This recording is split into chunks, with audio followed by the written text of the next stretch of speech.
उम कहूँ मैं अनुभव अपना, सत हरि भजन जगत सब सपना। कबीरा ते नर अंध हैं, जो गुरु को कहते और, हरि रूठे गुरु ठौर है, गुरु रूठे नहीं ठौर। जय माता दी मित्रों, जय माँ आदिशक्ति, जय जय भगवान भोलेनाथ। मित्रों कैसे हैं आप सभी? उम्मीद करते हैं आप सभी ठीक प्रकार से होंगे। हमारे YouTube चैनल सुखदेवी भक्ति योग और मंत्र में आप सभी का हार्दिक स्वागत है। सभी भक्तजन, साधकजन, योगीजन और भक्ताई करने वाले भक्तजनों सभी को प्रणाम। मित्रों आज की हमारी वीडियो दिव्य दृष्टि पार्ट 2 में आज हम आपको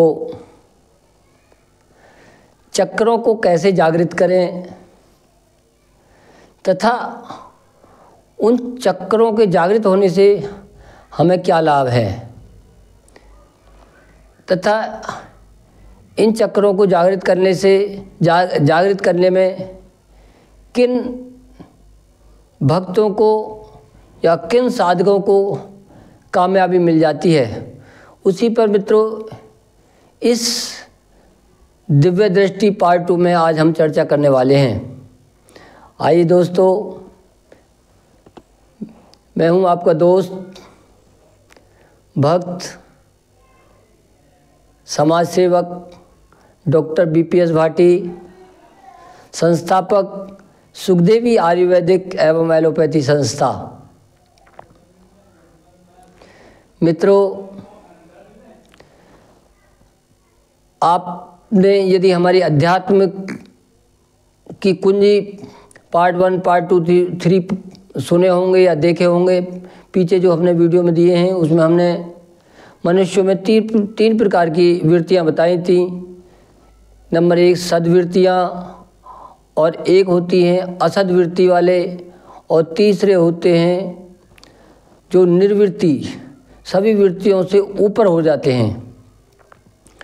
सद्गुण वो होते हैं, सद्वृत्ति वो होते हैं जो सत की ओर ध्यान देते हैं, असत वो होते हैं जो असत की ओर बढ़ते रहते हैं, और निर्वृत्ति वो संसार की ओर से मुंह मोड़कर केवल अध्यात्म की खोज में निकल पड़ते हैं।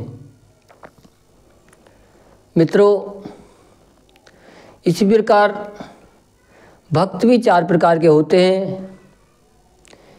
नंबर 1 आर्थ भक्त, नंबर 2 अर्थाती, नंबर 3 जिज्ञासु और नंबर 4 सिद्ध। आर्थ भक्त वो होते हैं मुसीबत आने पर जब उनको संसार में कोई सहारा नहीं दिखाई देता है तो वह दरिया दिल से अपने ईश्वर को याद करते हैं, तो ईश्वर ही उनकी सहायता करते हैं। तो इस प्रकार के भक्तों को जो श्रेणी रखा गया है वह 8 भक्तों की श्रेणी में रखा गया है। दूसरे प्रकार के जो होते हैं अर्थाती होते हैं। अर्थाती भक्त वो भक्त होते हैं जिसमें जो भक्त धन के लिए, संपदा के लिए और अपने पुत्र पुत्री वंशवेल के लिए ईश्वर से प्रार्थना करते हैं।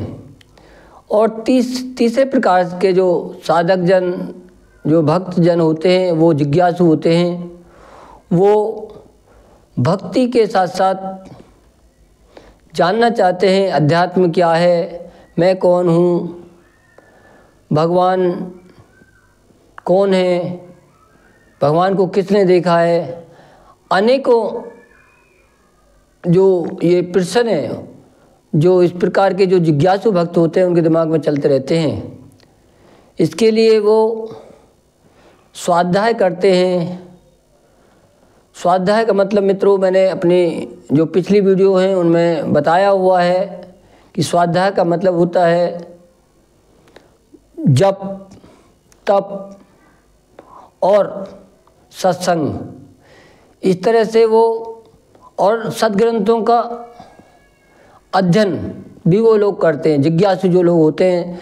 और सत्संग का जब ध्यान करते हैं उनको बड़े ध्यान से मनन करते हैं और उसको खुद अनुभूति करने की वो चेष्टा रखते हैं। जिज्ञासु जो भक्त होते हैं वो सद्वृत्ति वाले ही होते हैं। अब हम सबसे पहले अपने मूलाधार चक्र पर आते हैं, क्योंकि कोई भी जिज्ञासु होता है उसको यह जानने की इच्छा होती है कि दिव्य दृष्टि क्या होती है और वह किन लोगों को मिल सकती है और किन को वह नहीं मिल सकती है। मित्रों, साधारण रूप से जो मनुष्य सभी होते हैं, वह जो साधारण लोग होते हैं वो सामान्य दृष्टि वाले होते हैं और सांसारिक रूप से एक जो होते हैं कुशाग्र बुद्धि वाले भी होते हैं, जो कि सांसारिक दृष्टि से असाधारण माने जाते हैं या एक्स्ट्रा ऑर्डिनरी माने जाते हैं। लेकिन मित्रों, उनको सद्वृत्ति से या दिव्य दृष्टि से कोई अधिक मतलब नहीं रहता है। लेकिन जो जिज्ञासु भक्तजन हैं वही एक विलक्षण होते हैं, वो महान विभूतियाँ होती हैं। भगवान श्री कृष्ण ने गीता में उनको विलक्षण बताया है और वो महान पुरुष, महान विभूतियाँ आध्यात्मिक खोज करते हैं तथा जप और तप त्याग से स्वयं अनुभूति करके, अध्यात्म में खोज करके जगत का, संसार का कल्याण करते हैं, समाज का कल्याण करते हैं। मित्रों, जो जिज्ञासु बंधुजन होते हैं या भक्तजन होते हैं, वे सभी शास्त्र की बताई हुई जो 7 गांठें हैं, काम, क्रोध, लोभ, मोह, मद, मत्सर और अविद्या, इन सबको पार करने के बाद वो दिव्य दृष्टि के बारे में सोचते हैं। मित्रों, यदि हमें ये शास्त्र की बताई हुई 7 गांठ खोलने में जब तक हम कामयाब नहीं हो पा रहे हैं और हम जगत की वास्तविकता अनुभूति नहीं कर पा रहे हैं, तो हम दिव्य दृष्टि की ओर आगे नहीं बढ़ सकते हैं। क्योंकि मित्रों, दिव्य दृष्टि उन्हीं लोगों को प्राप्त होती है जो संसार से मुख मोड़ चुके होते हैं, जो निर्वृत्ति की ओर चलते हैं, वो अपरिग्रह से दूर हो जाते हैं। तो अब सबसे पहले जो जिज्ञासु भक्तजन होते हैं वह अपने मूलाधार चक्र पर ध्यान करते हैं। मित्रों, बता दें, वैसे मैंने अपने पार्ट 1 में जो 7 चक्र और दिव्य दृष्टि पार्ट 1 में मैंने आपको बताया था कि जो मूलाधार चक्र होता है उस पर जो होता है लाल रंग होता है, लाल रंग के एक चक्र मान सकते हैं या पुष्प, कमल पुष्प मान सकते हैं 4 पंखुड़ियों वाला, उस पर ध्यान करते हैं। यह हमारी सभी सिद्धियों का एक प्रारंभिक बिंदु है, प्रवेश द्वार है। तो जितने भी साधक जन हैं, सबसे पहले हमें साधक जनों को, भक्त जनों को अपने मूलाधार चक्र को जागृत करना होता है, कुंडली को जागृत करना होता है। इसको जागृत करने के बाद में तब ही हम अन्य 6 चक्रों में प्रवेश कर पाते हैं। मित्रों, ध्यान दें यह हमारा वह बिंदु है मूलाधार चक्र जिसके द्वारा हम सातों चक्र में घूमकर वापस अपनी संसारिक दृष्टि में आ पाते हैं। तो कृपया साधक जन ध्यान दें, जो दिव्य दृष्टि प्राप्त करना चाहते हैं, जो सहस्त्रार चक्र तक पहुंचना चाहते हैं, उनको अपने मूलाधार चक्र को सबसे पहले जागृत करना होता है। मूलाधार चक्र पृथ्वी तत्व होता है। यह हमें धरातल से जोड़ता है, संसार की वास्तविकता से भी जोड़ता है तथा हमें यह ब्रह्मांड से भी जोड़ता है। इसका मैंने पहले भी मैं बता चुका हूँ इसके बारे में। लाल रंग होता है, 4 पंखुड़ियों वाला होता है और इसकी मैंने विधि भी पहले बता चुका हूँ। इससे हमें स्थिरता आती है। हमारा जो हलचल है, बाह्य जो दृष्टि है, बाहर से जो हमारा दिमाग, हमारा जो मन है बाहर भागता रहता है, सबसे पहले हम इसी चक्र को जागृत करते हैं। अपने चक्रों पर, केवल अपने शरीर पर, अपने चक्रों पर ध्यान करते हैं मित्रों। इसके बाद में स्वादिष्टान चक्र एनर्जी को जब हम ऊपर की ओर करते हैं और उसको भूल जाते हैं और नेक्स्ट चक्र पर आ जाते हैं, स्वादिष्टान चक्र। यहाँ इसका लाभ जो हमें सबसे पहले स्वादिष्टान चक्र को जागृत करने का हमारा लाभ है, हमारे अंदर दृढ़ता आ जाती है। तपश्चारिणी माता, ब्रह्मचारिणी माता जो थी, तपश्चारिणी थी, उनका जो यहाँ पर वास होता है, यानी हमें मन में दृढ़ विश्वास करना है, हमें धैर्य धारण करना है कि हमको क्या करना है और क्या नहीं करना है। हम अपने धारणा पर मजबूती से स्वादिष्टान चक्र पर जागृत करने के बाद हम अपने तपस्या वाले मार्ग पर हम अग्रसर हो जाते हैं। तो इसको जागृत करना भी ज़रूरी होता है। इसके बाद में तीसरा जो चक्र होता है वह हमारा होता है नाभि चक्र या मणिपुरम चक्र। पार्ट 1 में हमने इसका कलर रंग भी बताया था, पीला रंग होता है। नाभि से लगभग 3-4 उंगल ऊपर मैंने बताया था। और इस चक्र पर सारी नाड़ियाँ जो शरीर की हैं वो मिलती हैं। तो इस चक्र को जागृत करना भी ज़रूरी होता है। और संसार में जो भी ख्याति, यश, कुछ भी प्राप्त करना होता है, इस चक्र को जागृत करना अनिवार्य है मित्रों। ये हमारी सांसारिक दृष्टि से जो लाभ है, जो यश है, कीर्ति है, हमारे उत्साह है, काम करने की हमारा जो एक ओज होता है, उसको यह हमारा तैयार करता है। इसलिए इसका मैंने बीज मंत्र भी तीनों पहले बता चुका हूँ। इसका बीज मंत्र राम होता है। और इसके बाद में फिर हम इससे अगले चक्र पर आते हैं, उसका नाम अनाहत चक्र है। अनाहत चक्र पर हम जब पहुँचते हैं तो उसमें हमने बताया था आपको यम का उच्चारण करते हैं तथा उसका हमने कलर भी बताया था आपको। अपने पिछली वीडियो में बताया था कि उसका जो कलर होता है वह हरा रंग होता है। और इसको करने से, इसको जागृत करने से हमको जो लाभ होते हैं उन पर आज हम विशेष बताने वाले हैं मित्रों।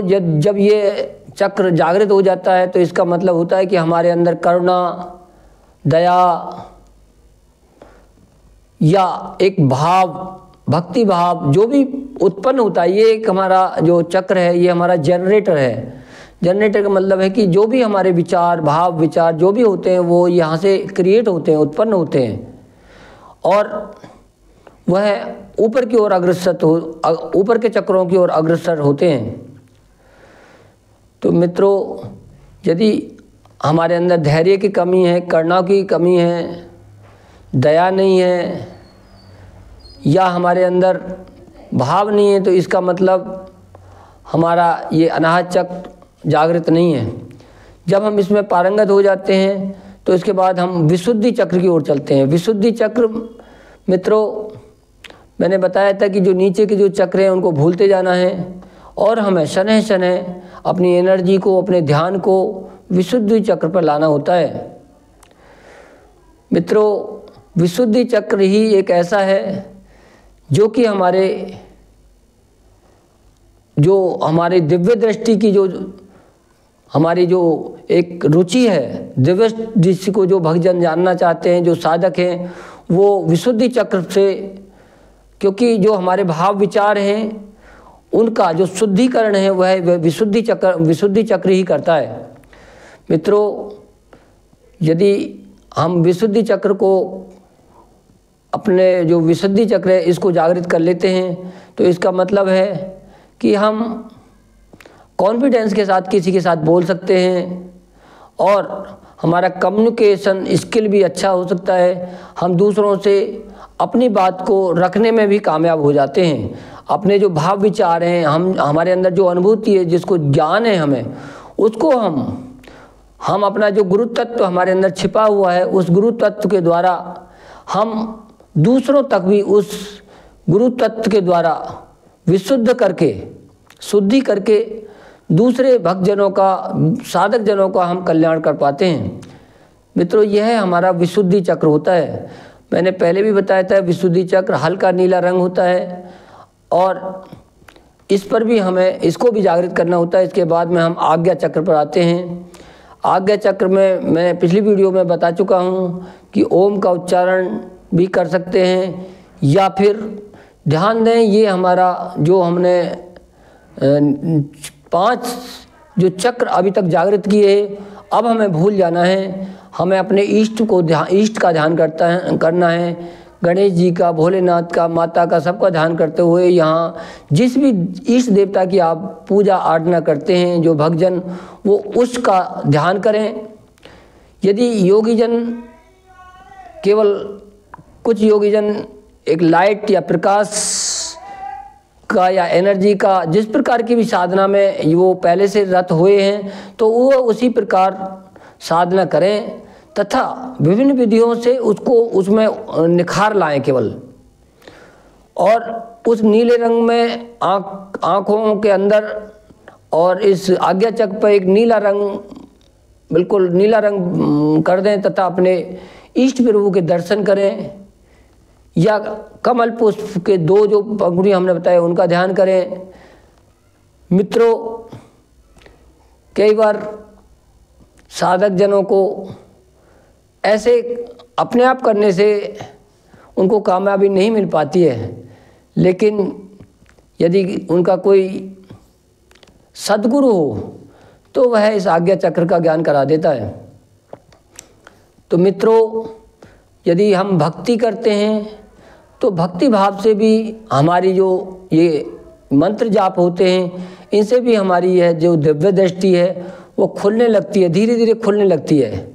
इसमें एक आकर्षण होने लगता है, इसमें एक दर्द सा महसूस होने लगता है। और दिव्य दृष्टि उन लोगों को ही प्राप्त होती है जो सद्वृत्ति वाले होते हैं, जो केवल सर्वत्र जगत का कल्याण करना चाहते हैं, जिनके अंदर दूसरों का अहित लेस मात्र नहीं होता है। वो सत्य के लिए सारे जग से लड़ने को तैयार हो जाते हैं, सारे दुश्मनी भी वो ले सकते हैं, क्योंकि वो सत्य के साथ ही अडिग रहना चाहते हैं। मित्रों, तो इस चक्र के जागृत होने से असत कम बर्दाश्त होता है, लेकिन कुछ भक्तजन ऐसे भी होते हैं केवल उनको मोक्ष या मुक्ति से मतलब होता है, तो वो दुनिया क्या कर रही है, क्यों कर रही है, उस पर ध्यान नहीं देते हैं और वो सीधे मोक्ष या मुक्ति की कामना करते हुए अपने ध्यान में रत होने में कामयाब रहते हैं। मित्रों, इसके बाद सहस्रार चक्र आता है। सहस्रार चक्र में भी हम ओम की ध्वनि के साथ में हम एनर्जी को ऊपर ले जाते हैं। ध्यान रखें मित्रों, सहस्रार चक्र में वही भक्तजन, वही योगीजन, वही साधक जन आगे बढ़ें जो पहले से साधना में रत हुए हैं, क्योंकि यदि हम जबरदस्ती और एक फोर्स के साथ सहस्रार चक्र की ओर बढ़ते हैं या सुने सुनाए के आधार पर बिना अपनी 6 परतों को खोले हुए जो लाल रंग की जो परत हैं, उन परतों को बिना खोले यदि हम आगे बढ़ते हैं तो उसके लिए हमें संसार का सामना करना पड़ सकता है।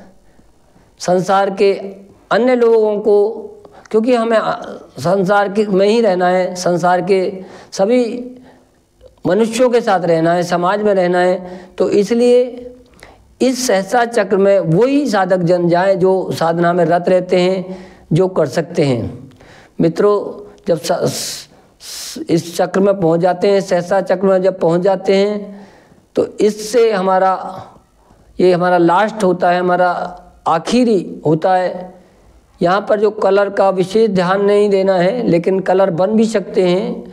और वैसे तो इस चक्र का मतलब होता है, जो भक्तजन हैं जो आदि शक्ति की पूजा करते हैं, तो वहाँ तो आदि शक्ति होती है, काल भैरव की शक्ति होती है, माँ कालरात्रि की शक्ति होती है। वहाँ वो केवल ब्रह्मांड में एक तरह से वो ब्रह्मांड के साथ सीधे जुड़ जाते हैं और जगत से एक तरह से संबंध टूटने लगता है और ऊपर से नीचे तक एकाकार हो जाता है। आत्मा और परमात्मा का एकीकरण हो जाता है। आत्मानंद आता है और लगता है कि अब हमें दिव्य दृष्टि प्राप्त हो चुकी है। दिव्य दृष्टि से निकलने को फिर मन नहीं करता है, क्योंकि फिर तो भगवान भोलेनाथ की कही हुई बात ही याद आती है, उमा कहूँ मैं अनुभव अपना, सत्य हरि भजन जगत सब सपना। मित्रों, वीडियो को ज़्यादा लंबी ना करके, क्योंकि ये विषय एक दिन का नहीं है, इसके लिए अभ्यास की आवश्यकता होती है।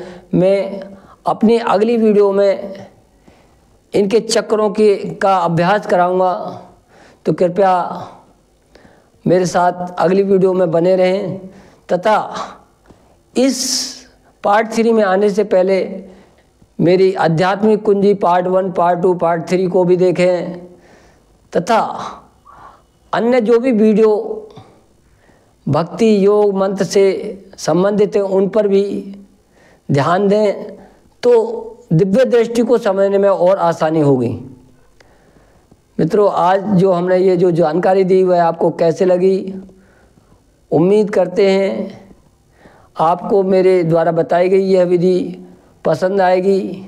आप खुद अनुभूति करेंगे, या यदि किसी तरह का दृष्टि से संबंधित आपके मन में कोई प्रश्न है या कोई साधक जन मेरे से कुछ पूछना चाहता है, तो वह हमसे पूछ भी सकता है। मित्रों, आज की हमारी वीडियो मैं यहीं विराम देना चाहता हूँ। हमारी वीडियो को लाइक करें, शेयर करें तथा हमारे चैनल को सब्सक्राइब करें। आज के लिए बस इतना ही। अगली वीडियो में फिर मिलते हैं, तब तक के लिए नमस्कार।